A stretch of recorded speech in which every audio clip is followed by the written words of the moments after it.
Hi, I'm Joe Ellison, and I'm back with another excerpt from my latest Snarkey and Putts novel, Snarkey and Putts number 3, The Case of the Canine's Curse.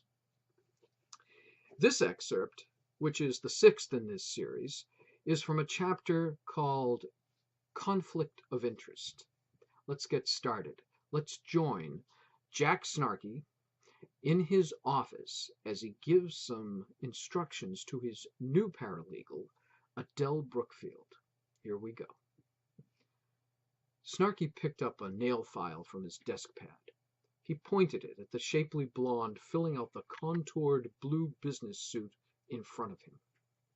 Get those notices out today, Adele. Babington's coming in for a status conference this afternoon. I want to show progress. He stretched back in his desk chair, turning himself out of the sunbeams flooding in through his windows. He filed an uneven fingernail. I want to show action. Adele Brookfield paralegaled her way to the window. She reached for the control rod and caught sight of Olivia Chin, Ph.D. The petite Asian woman closed the door of her Mercedes. Her almond eyes scanned the window glass, trying to pierce the glare for some sign of Snarkey. Before she could get off her daily waist-high wave, Adele twisted the rod and cut off the view. She turned her back to the window. You'll get all the action you want, Mr. Snarkey. She picked up some sample notice forms from his desk. You do look sharp this morning. You think so? Snarkey preened, pulling up the collar of his navy blue turtleneck and pulling down the cuffs of his gray Harris tweed sport coat. You look pretty sharp yourself. A ragged Andrew Putts tumbled through the doorway, iPad in hand. Hold it, Adele! He snatched the forms out of her hands and tripped across the office, bumping it against Snarkey's desk. Andy, Adele snorted. What's the matter with you? Don't do anything, Putts countermanded. No new notices, no new hearings until... Snarkey jabbed the nail file into the air between him and Putts. Go about your business, Adele. I'll have a talk with Mr. Putts. Adele huffed, pivoted, and steamed out of the office. Putts closed the door behind her. Snarkey went back to filing his nails. What's eating you? Putts gathered his wits. Single strands of unruly red hair swayed over the crown of his head. I've hardly slept all night. I've checked the disciplinary rules and the case law. I don't think there's any way out. Stop babbling and calm down. Snarkey examined his nails at arm's length, then pointed across the room at an end-table-sized piece of furniture. Pour yourself a drink. See my new wine locker? It's climate-controlled. Mala talked me into buying it. Wine, Putts grimaced. At this time of the morning? Yuck! I keep a bottle of vodka in there, next to the orange juice. Straighten you right out. No, thanks. Snarkey resumed his filing. Suit yourself. So tell me, you don't think there's any way out of what? A conflict of interest, Putts blurted, recalling his angst. We've developed a conflict of interest. Snarkey blew on his fingertips. So? So? We've got to recuse ourselves, withdraw from representation. Snarkey curled his fingers and filed in short machine-gun strokes. Drop the smaller one. It was Putts' turn. The what one? Snarkey laid down the file and folded his hands. Drop the smaller client, the one we bill less, the one who pays us less in fees. Then we won't have a conflict. My God, Putts, even you should know that. Putts twisted the ball of his foot into Snarkey's carpet, like a lineman gripping the turf with his cleats. That's not the rule. That's my rule, Snarkey yawned. The real rule prohibits the simultaneous representation of clients with directly adverse interests. Putts rammed the words through his clenched teeth like forcing dough through a sieve. and you can never represent clients who are opposing parties in a litigation. Who says? Snarkey turned his file on the nails of his other hand. The Supreme Judicial Court! Putts held the iPad screen over the desk in front of Snarkey's face.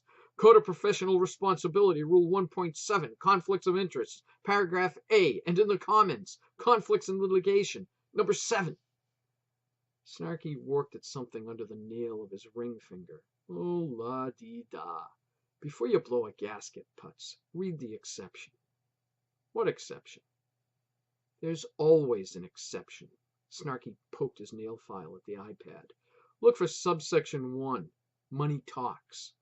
Subparagraph A, more money talks louder. Putts studied the screen, scrolling up and down twice. There is an exception. Snarkey wriggled the file under his nail. What did I tell you? Putts bit his lip.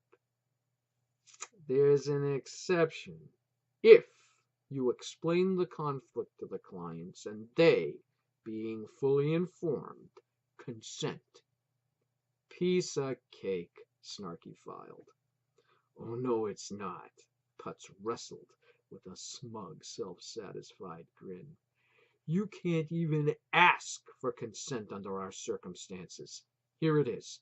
Consultation and consent, paragraph number 5. He read from the screen to Snarkey.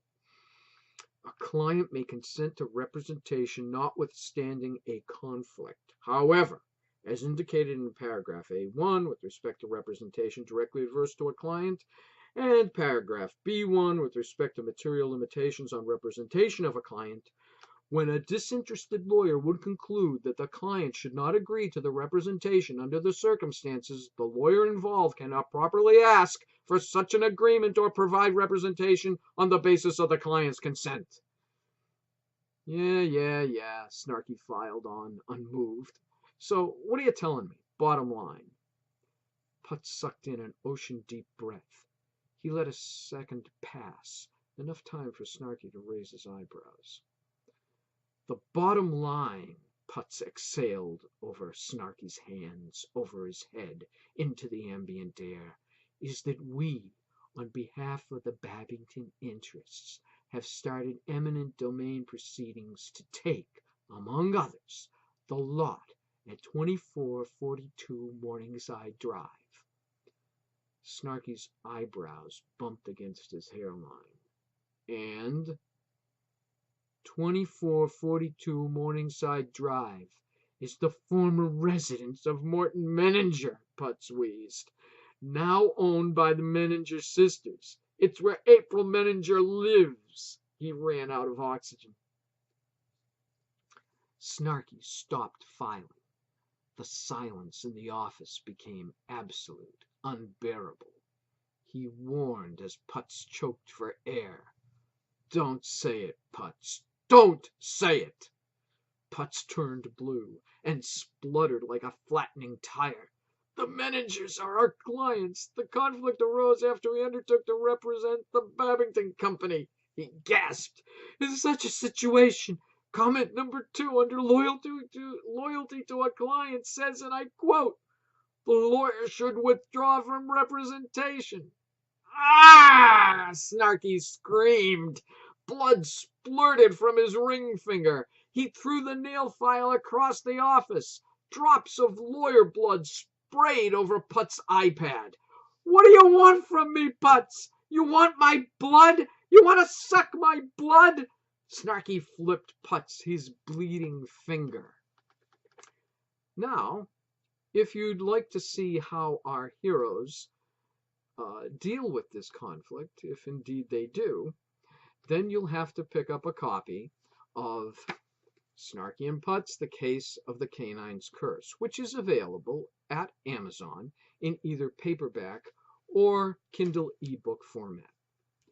And the links, the Amazon links to Snarkey and Putts, as well as my other works, are below in the description box, as are links to my website, to my and to my Amazon author page, and I'd like you to drop by either of those. And as for this video, if you'd like to see me or hear me read other excerpts, you can always click on one of the boxes to either side of my head, or you can drop by my YouTube channel. So, thanks for dropping by, and I hope to see you again real soon.